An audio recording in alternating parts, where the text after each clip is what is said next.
iQOO வந்து 15 அப்படிங்கிற ஒரு புது ஃப்ளாக்ஷிப் ஸ்மார்ட் ஃபோன் லான்ச் பண்ணியிருக்காங்க. ஸோ இந்த iQOO 15 ஸ்மார்ட் ஃபோனில் எல்லா விஷயங்கள் வருது. மேலும் இந்த ஃபோனில் எல்லாம் ஆஃபர் பண்ணுறாங்க முதற்கொண்டு எல்லாத்தையும் டீட்டெயிலாக இந்த வீடியோவில் பார்க்கலாம். வீடியோக்குள்ள முன்னாடி சேனல் சப்ஸ்கிரைப் பண்ணிங்க, பக்கத்துக்கு பெல் ஐக்கனை ப்ரெஸ் பண்ணி தொடர்ந்து அவங்க அதில் தாங்க. முதல்ல இந்த iQOO 15ஓட பில்ட் குவாலிட்டி, அதாவது டிசைன்லேருந்து ஆரம்பிக்கலாம். இந்த ஃபோன் வந்து லிங்க்வைன், legendary edition, track edition, wilderness colourways அப்படிங்கிற 4 டிஃப்ரெண்ட்டான கலர்ஸில் வருது. ஃபோனோட பேக் சைடு வந்து நமக்கு வந்து ஏஜி கிளாஸால் செஞ்சுருக்காங்க, அதை மேட் ஃபினிஷிங் கொடுத்துருக்காங்க. அதனால் வந்து நமக்கு வந்து ஃபோனில் ஃபிங்கர் பிரிண்ட்ஸ் மஜஸ் வந்து படாது. அது மட்டும் இல்லாமல் சைடில் வந்து நமக்கு வந்து ஒரு அலுமினியம் அலாய் ஃப்ரேம் வந்து செஞ்சுருக்காங்க. அது போக வழக்கமாக போன தடவை iQOO 13 பார்த்த மாதிரி இந்த இடையும் கேமராவோட சைடில் பார்த்துட்டிங்கன்னா எல்இடி ஸ்டிப் வச்சுருக்காங்க. ஆனால் வெளியில் தெரிகிற மாதிரி இல்லாமல் பாட்டம் சைடில் வச்சுருக்காங்க. பார்க்குறதுக்கு டிஃப்ரெண்ட்டாக ஒரு லுக் கொடுக்குது. மேலும் இந்த ஃபோனோட திக்னஸ் மற்றும் வெயிட் வந்து என்ன அப்படிங்கிறது இப்போ நீங்கள் ஸ்க்ரீனில் பார்க்கலாம். அதாவது ஒரு கலர்ஸ்க்கு ஏற்றாப்புல மாறுது. மற்றபடி அந்த பில்டு பார்த்துட்டிங்கன்னா நமக்கு iQOO 13 கம்பேர் பண்ணி பார்க்கும்போது ஒரு பாக்ஸியான பில்டு மாதிரியாக தெரியுது. அதாவது நமக்கு வந்து எட்ஜஸ்லாம் வந்து கூட கொஞ்சம் ஷார்ப்பான மாதிரி தெரியுது. ஸோ ஹோல்ட் பண்ணுறதுக்கு நமக்கு iQOO 13 அளவுக்கு ரொம்ப கம்ஃபர்ட்டாக இருக்காது. ஆனாலும் நமக்கு கேஸ் போட்டு யூஸ் பண்ணிங்கன்னா இது ஒரு பெரிய ப்ராப்ளம் இல்லை. இது போக இந்த ஃபோனுக்கு டியூல் ஐபி ரேட்டிங் இருக்குது. அதாவது IP68 மற்றும் 69 அப்படிங்கிற டியூல் ஐபி ரேட்டிங் கொடுத்துருக்காங்க. ஆனால் மழை காலங்களில் ஃபோனை வெளியே எடுத்துகிட்டு போனால் எந்த விதமான பிரச்சனையும் ஆகாது. ஃபோன் வந்து நல்ல ஒரு வாட்டர் ரெசிஸ்டன்ஸ் இதில் கொடுத்துருக்காங்க. ஸோ இந்த வெர்ஷன்லாம் போக இதில் வந்து ஒரு ஸ்பெஷல் எடிஷனும் கொடுக்குறா சொல்கிறாங்க. அதாவது நமக்கு வந்து honour of Kings 10th edition அப்படிங்கிற ஒரு கலெக்டர் எடிஷனும் கொடுக்குறாங்க. ஸோ இது இந்தியாவில் லான்ச் ஆகுமா இல்லையா அப்படிங்கிறது தெரியல. கொஞ்சம் டிஃப்ரெண்ட்டான கலராக கொடுத்துருக்காங்க. மற்றபடியாக இந்த ஃபோனோட டிஸ்பிளேலேருந்து ஆரம்பிக்கலாம். நமக்கு இந்த iQOO 15 வந்து ஒரு 6.85 இன்ச்சுக்கான 2K curved 80 LTPO AMOLED display கொடுக்குறாங்க. அது மட்டும் இல்லாமல் இந்த டிஸ்பிளே வந்து ஒரு சாம்சங்கோட M14 அப்படிங்கிற டிஸ்பிளே கொடுத்துருக்காங்க. ஸோ இந்த டிஸ்பிளேல நமக்கு ரெசல்யூஷன் ரொம்ப அதிகமாக கொடுத்துருக்காங்க. 2K ரெசல்யூஷன் அப்படிங்கிற சொல்லிட்டேன். அது மட்டும் இல்லாமல் 27 ஆஸ்பெக்ட் ரேஷியோட வர இந்த டிஸ்பிளேல நமக்கு வந்து HDR10+ சப்போர்ட்டும் இருக்குது. இது போல் இந்த டிஸ்பிளேக்கு 144 ஹெர்ட்ஸ்க்கான ரெஃப்ரெஷ் ரேட்டும் தராங்க. மேலும் இந்த டிஸ்பிளேக்கு DCI-P3 கலர் கமோட் சப்போர்ட் இருக்குது. 1.07 பில்லியன் கலர்ஸ் வந்து இதால் ப்ரொடியூஸ் பண்ண முடியும். அந்தளவுக்கு ஒரு கலர்ஃபுல்லான டிஸ்பிளேயாக இருக்குது. மேலும் இந்த டிஸ்பிளே வந்து ஒரு நல்ல பிரைட்டான டிஸ்பிளே கூட சொல்லலாம். அதாவது இந்த டிஸ்பிளே HBM, அதாவது ஹை பிரைட்னஸ் மோடில் 2600 நிட்ஸ் வரையும் போகுது. அதே பீக் பிரைட்னஸ் பார்க்கும்போது 6000 நிட்ஸ் வரையும் நமக்கு வந்து மேக்ஸிமமாக பீக் பிரைட்னஸ் கிடைக்குது.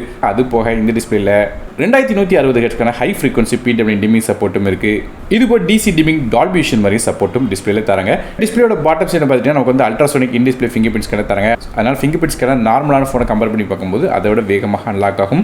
மேலும் இந்த ஃபோனில் வந்து மல்டி ஃபிங்கர் டச் ஸ்டாம்பிளிங் ரேட் மட்டுமே பார்த்துட்டிங்கன்னா 360 ஹெர்ட்ஸ் வருது. அதாவது அந்தளவுக்கு வேகமாக இன்ஸ்டன்டேனியஸாக கேமிங் விளையாடும்போது ரெஸ்பான்சிவ்னஸ் கிடைக்கும். இதில் வந்து அதிகமான ரெஃப்ரெஷ் தரது மட்டும் இல்லாமல் நமக்கு வந்து பவர் கன்சப்ஷன் கம்மியாக இருக்கும்னு சொல்கிறாங்க. குறிப்பாக சொன்ன கேட்டிங்கன்னா உலகத்தில் முதலாக ஐ ப்ளீசிங் டெக்னாலஜி 2.0 அப்படிங்கிற ஃபீச்சர் கொடுக்குறா சொல்கிறாங்க. ஆனால் கண்ணில் வந்து அந்தளவுக்கு பாதிப்பு இருக்கா சொல்கிறாங்க. இந்த டிஸ்பிளே பார்க்கும்போது ஹார்ட்வேர் லெவல் டிமிங் சப்போர்ட்டும் இருக்குது. இது போல் ரொம்ப கம்மியாக 1 nits வரையும் கூட நமக்கு வந்து பிரைட்னஸ் வைக்க முடியும் சொல்கிறாங்க. அந்தளவுக்கு நமக்கு வந்து பிரைட்னஸை இதில் குறைக்க முடியும். ஸோ போன ஜென்ரேஷன் iQOO 13 கம்பேர் பண்ணி பார்க்கும்போது இது வந்து கூட கொஞ்சம் பெட்டரான டிஸ்பிளே மாதிரி தெரியுது. ஸோ டிஸ்பிளேயோட குவாலிட்டி நல்லாவே கூடியிருக்கு. ஒரு பெரிய மார்ஜினல் அப்கிரேட்னு சொல்லலாம் iQOO 13 கம்பேர் பண்ணி பார்க்கும்போது. மற்றபடி ஆஸ் யூஷுவல் டிஸ்பிளேயில் என்ன ப்ரொடெக்ஷன் யூஸ் பண்ணுறாங்க அப்படிங்கிறது மட்டும் iQOO அனௌன்ஸ் பண்ணலை. அதனால் இந்த ஷார்ட் சென்சேஷன் மாதிரியான கிளாஸ் வந்து இதை பயன்படுத்துவாங்க. ஸோ எதிர்பார்க்கப்படுது. மற்றபடியாக இந்த ஃபோனோட பெர்ஃபார்மன்ஸ் அப்படின்னு பார்க்கும்போது நமக்கு ஸ்னாப்ட்ராகனோட 8 Elite Gen 5 அப்படிங்கிற லேட்டஸ்ட்டான ஃப்ளாக்ஷிப் சிப்செட் கொடுக்குறாங்க.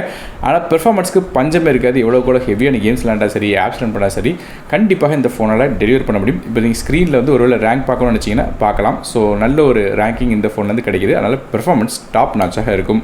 மற்றபடியாக சைனாவில் என்னென்ன ரேம் இன்டர்னல் ஸ்டோரேஜ் வெர்ஷனில் இந்த ஃபோனை லான்ச் பண்ணியிருக்காங்க அப்படிங்கிறதையும் இப்போ நீங்கள் ஸ்க்ரீனில் பார்க்கலாம். ஆனால் இந்தியாவுக்கு வரும்போது கண்டிப்பாக ரேம் இன்டர்னல் ஸ்டோரேஜ் வெர்ஷனில் வித்தியாசம் இருக்கிறதுக்கான வாய்ப்பு இருக்குது. ஆனால் என்ன ஸ்டோரேஜ் வெர்ஷன் இப்போ யூஸ் பண்ணுறாங்க அப்படிங்கிறத பார்க்கணும். அதைப்படி பார்க்கும்போது இந்த ஃபோனில் LPDDR5X ரேமும் ஸ்டோரேஜ் வெர்ஷன் பொறுத்தவரை நமக்கு UFS 4.1 தராங்க. ஸோ நல்ல ஒரு ஃபாஸ்டான ரீடிங் மற்றும் ரைட்டிங் ஸ்பீட் இல்லை கிடைக்கும். அதுபோக இந்த டேட்டா ட்ரான்ஸ்ஃபர்லாம் ரொம்ப ஃபாஸ்ட்டாக இருக்கும். கிராஃபிக்ஸ்க்காக இந்த ஃபோனில் Adrenoட 840 அப்படிங்கிற GPU பயன்படுத்துகிறாங்க. இது போக இந்த ஃபோனில் ஃபாஸ்ட்டாக ரன் ஆகணுங்கிறதுக்காக Q3 அப்படிங்கிற கேமிங் சிப்பும் இருக்குது. அதாவது நமக்கு ஒரு விர்ச்சுவல் GPU மாதிரி கொடுக்குறாங்க. அதன் மூலமாக எக்ஸ்ட்ராவாக நமக்கு இந்த கேமிங்கில் பெர்ஃபார்மன்ஸை இன்னும் கொஞ்சம் பூஸ்ட் பண்ண முடியும். மேலும் இந்த ஃபோனோட ஆண்ட்ராய்டு பெஞ்ச் மார்க் அப்படின்னு பார்க்கும்போது கிட்டத்தட்ட 4.38 மில்லியன் ஸ்கோர்ஸ் வந்து கிடச்சிச்சு. அந்த அளவுக்கு ஒரு நல்ல ஒரு ரேங்கிங் இந்த ஃபோனில் கிடைக்குது. 2K ரெசல்யூஷனுக்கு மட்டும் இல்லாமல் 144 ஹெர்ட்ஸில் நமக்கு வந்து ஹை ஃப்ரேம் ரேட்டில் நிறைய கேம்ஸ் விளாடலாம். இது போல் இந்த ஃபோனில் வந்து நமக்கு பார்த்துட்டிங்கன்னா ஒரு ஹாப்டிக் ஃபீட்பேக் நல்லா இருக்கணும் அப்படிங்கிறதுக்காக வார்ஹேமர் மேக்ஸ் அப்படிங்கிற ஒரு வைப்ரேஷன் மோட்டர் பயன்படுத்துகிறாங்க. அது மூலம் வைப்ரேஷன் இன்னும் கொஞ்சம் பெட்டராக இருக்கும் இந்த ஃபோனில். மேலும் இந்த iQOO 15 கேம் விளாண்டாலும் ஹீட் ஆகக்கூடாதுங்கிறதுக்காக இதில் ஒரு 8000 mm ஸ்கோருக்கான single VC liquid cooling chamber தராங்க. அது மூலமாக இந்த ஹீட் டிசெப்ஷன் 5% வரையும் குறைக்க முடியும் சொல்கிறாங்க. மேலும் வந்து இந்த ஃபோன் வந்து எந்த அளவுக்கு ஹீட் ஆகுது அப்படிங்கிறது வந்து ஜெனிஷன் இம்பேக்ட் விளையாண்டு நிறைய பேர் வந்து சைனா ரிவ்யூஸ் போட்டிருக்காங்க. ஸோ ஜெனிஷன் இம்பேக்ட் ரொம்ப ஹெவியான கேம் அப்படிங்கிறது நமக்கு எல்லாருக்குமே தெரியும். அப்படி விளையாண்டும் இந்த ஃபோனில் நமக்கு வந்து 39.3 டிகிரி செல்சியஸ் வரையும் தான் நமக்கு வந்து டெம்பரேச்சரே போகுது. ஸோ அந்த அளவுக்கு வந்து கூலாக மெயின்டைன் பண்ண முடியுது இந்த ஃபோனில். அடுத்த ஃபோனோட OS பற்றி பேசலாம். இந்த ஃபோனில் Android 16 பேஸ் பண்ண ஒரிஜின் OS 6 அப்படிங்கிற இன்டர்ஃபேஸ் ஆனது. இந்த ஒரிஜினல் OS 6 பற்றின டீட்டெயிலான எல்லா விதமான விளக்கத்தையும் ஏற்கனவே நம்ம சேனலில் போட்டிருக்கோம். ஒருவேளை அதை பார்க்கணும்னு நினச்சிங்கன்னா மேலே கார்டு கொடுங்க, செக் பண்ணி பாருங்க. ஸோ இது மாதிரியாக நமக்கு வந்து ஃபன் டச் OS கிடையாது. இந்த ஃபோன் ஒரிஜின் OSல இந்தியாவில் லான்ச் பண்ணுறதா இருக்காங்க. மற்றபடியே கண்டிப்பாக அப்டேட்ஸை பற்றி பெருசாக கவலைப்பட வேண்டியதில்லை. குறைஞ்சபட்சம் 3 வருடத்துக்கான OS அப்டேட்ஸாக கிடைக்கிறதுக்கான வாய்ப்பு இருக்குது. ஸோ இந்தியாவில் அஃபிஷியலாக எவ்வளோக்குள்ள OS அப்டேட்ஸ் தராங்க அப்படிங்கிறது தெரிஞ்சதுக்கப்புறம் கீழே கமெண்ட் செக்ஷனில் அப்டேட் பண்ணுறேன். மற்றபடியாக இந்த ஃபோனோட கேமராஸ் பற்றி பார்க்கலாம். ஃபோனோட பேக் சைடு நமக்கு 3 கேமரா கொடுக்குறாங்க. மொதல் கேமரா ஒரு 50 மெகாபிக்சலுக்கான சோனியோட IMX 921 அப்படிங்கிற சென்சர் கொடுக்குறாங்க. இது f1.88 ஆப்பர்ச்சரில் வருது. ஆப்டிகல் ஸ்டெபிலிட்டி சப்போர்ட்டும் இருக்குது. மேலும் சென்சரோட சைஸ்ன்னு பார்க்கும்போது இது ஒரு 1/1.49 இன்ச்சுக்கான சென்சராக இருக்குது. ஸோ இந்த கேமராக்கு ஆப்டிகல் ஸ்டெபிலிட்டி சப்போர்ட் இருக்கிற காரணத்தினால நமக்கு வந்து வீடியோஸ்லாம் எடுக்கும்போது சரி, ஃபோட்டோஸ் எடுக்கும்போது சரி, நமக்கு வந்து ஷேக்கினஸ் இல்லாத ஃபோட்டோஸ் வீடியோஸ்லாம் எடுக்க முடியும். ரெண்டாவதாக இந்த ஃபோனில் ஒரு 50 மெகாபிக்சலுக்கான அல்ட்ரா வைட் சென்சர் கொடுக்குறாங்க. இது மூலமாக 150 டிகிரி வரையும் அல்ட்ரா வைட் சென்சர் எடுக்கலாம். இதுவுமே f2.0 ஆப்பர்ச்சரில் வருது. ஸோ இப்போ நம்ம மேலே பார்த்த 2 கேமரா இதுக்கு முன்னாடி iQOO 13 பயன்படுத்தப்பட்ட அதே கேமரா தான். ஆனால் 3வது கேமராவில் அப்கிரேட் ஆயிருக்கு. அதுபடி பார்க்கும்போது இந்த 3வது கேமரா ஒரு 50 மெகாபிக்சலுக்கான 3x பெரிஸ்கோப் டெலிஃபோட்டோ லென்ஸாக இருக்குது. மேலும் என்ன சென்சர் பயன்படுத்துகிறாங்க பார்த்தீங்கன்னா, இதுக்காக சோனியோட IMX 882 அப்படிங்கிற சென்சர் கொடுக்குறாங்க. இது f2.65 ஆப்பர்ச்சரில் வருது. மேலும் சென்சரோட சைஸ்ன்னு பார்க்கும்போது இது ஒரு 1/1.95 இன்ச்சுக்கான சென்சராக வருது. இதுக்குமே ஆப்டிகல் ஸ்டெபிலிட்டி சப்போர்ட் கொடுக்குறாங்க. மேலும் இந்த ஜூம் கேப்பபிலிட்டின்னு பார்த்தீங்கன்னா 100x வரையும் ஜூம் பண்ண முடியும் சொல்கிறாங்க டிஜிட்டலாக. ஸோ இது மாதிரியாக 3வது கேமரா ஒரு பெரிய அப்கிரேட் நடந்திருக்கு. ஸோ இந்த பெரிஸ்கோப் சென்சர், அதாவது டிஸ்டன்ஸ் உள்ளதை ஃபோட்டோ எடுக்கணும்னு நினச்சிங்கன்னா கண்டிப்பாக இந்த ஃபோன் வந்து ஹெல்ப்ஃபுல்லாக இருக்கும். மேலும் இந்த ஃபோனில் வந்து NIC அப்படிங்கிற ஒரு அல்காரிதம் பயன்படுத்துகிற சொல்கிறாங்க. அது மூலமாக நல்ல ஒரு இமேஜ் குவாலிட்டி கிடைக்கும் சொல்கிறாங்க. அது போக நமக்கு வந்து சினிமேட்டிக் எக்ஸ்பீரியன்ஸ் நம்ம வீடியோஸ்லாம் எடுக்கும்போது கிடைக்கும் சொல்கிறாங்க. இது போக லைவ் ஃபோட்டோஸ், AI விஷுவல் எஃபெக்ட்ஸ்லாம் இதில் இருக்குது. மற்றபடி செல்ஃபி கேமரா பற்றி பேசலாம். ஃப்ரண்ட் சைஸ் செல்ஃபி கேமரான்னு பார்க்கும்போது ஒரு 32 மெகாபிக்சலுக்கான ஃப்ரண்ட் ஃபேசிங் கேமரா தராங்க. இது f2.2 ஆப்பர்ச்சரில் வருது. இது போய் இந்த ஃபோனில் நமக்கு வந்து IR சென்சர் கொடுக்குறாங்க. ஆனால் ரிமோட்டாக கூட இந்த ஃபோன் வந்து பயன்படுத்திக்கலாம். நெட்வொர்க்ஸை பற்றி பேசுவோம். இந்த ஃபோனில் நமக்கு வந்து 5Gக்கான SMS சப்போர்ட் தராங்க. இது போய் டியூல் 4Gக்கான VoLTE, Wi-Fi 7, Bluetooth 6.0, dual band GPS, dual sim support மாதிரியான விஷயங்கள் கொடுக்குறாங்க. மேலும் இந்த ஃபோனில் வந்து NFC சப்போர்ட்டும் தராங்க. மேலும் USB Type-C வெர்ஷன் பார்த்தீங்கன்னா USB 3.1 Gen 1 போட்டு கொடுக்குறாங்க. ஸோ நல்ல ஒரு ஃபாஸ்ட் அண்ட் ட்ரான்ஸ்ஃபர் ரேட் இந்த ஃபோன் மூலம் கிடைக்கும். அதாவது கம்ப்யூட்டர் இந்த ஃபோனுக்கோ இல்லை ஃபோன்லேருந்து மற்ற டிவைஸ்க்கோ USB கேபிள் மூலமாக ட்ரான்ஸ்ஃபர் பண்ணும்போது வேகமாக காப்பி ஆகும். அதே ஸ்பீக்கர்ஸை பற்றி பார்க்கலாம். இந்த ஃபோன் நமக்கு USB Type-C தராங்க. ஸ்டீரியோ ஸ்பீக்கர் சப்போர்ட் இருக்குது. ஹைஃபை ஆடியோ சப்போர்ட்டும் இருக்குது. அதுபோக இந்த ஃபோனில் IR சென்சர் முக்கிய நல்லா ரிமோட்டை கூட இந்த ஃபோன் வந்து யூஸ் பண்ணிக்கலாம்.